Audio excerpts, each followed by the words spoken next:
కాళేశ్వరం ప్రాజెక్టుపై justice Ghosh commission సమర్పించిన నివేదికను నిలిపివేయమన్న మాజీ సీఎం కేసీఆర్, మాజీ మంత్రి హరీష్ రావు పిటిషన్లను హైకోర్టు తిరస్కరించింది. స్టే అవసరం లేదని స్పష్టం చేసింది. ప్రభుత్వం ఇప్పటికే అసెంబ్లీలో చర్చించిన తర్వాతే తదుపరి చర్యలుంటాయని రాతపూర్వకంగా తెలిపిందని ధర్మాసనం పేర్కొంది.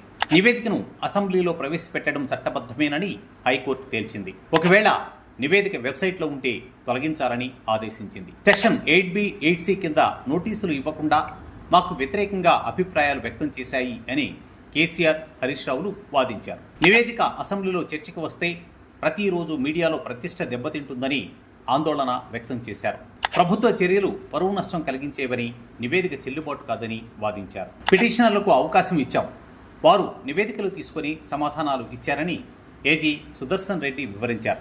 నివేదికలో వ్యక్తిగత అవినీతి ఆరోపణలు లేవని స్పష్టం చేశారు. ముఖ్యమంత్రిగా, మంత్రిగా ఉన్నప్పుడు తీసుకున్న నిర్ణయాలపై విచారణ జరపవచ్చు, అసెంబ్లీలో చర్చ తప్పు కాదు అని వాదించారు. కేసీఆర్, హరీష్ రావులు దాఖలు చేసిన పిటిషన్లపై ప్రభుత్వం 4 వారాల్లో కౌంటర్లు దాఖలు చేయాలని ఆదేశించింది.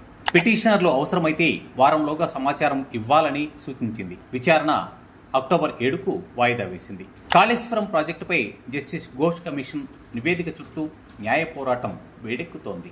హైకోర్టు తాత్కాలికంగా జోక్యం చేసుకోకపోవడంతో అసెంబ్లీ చర్చే కీలక మలుపుగా మారనుంది.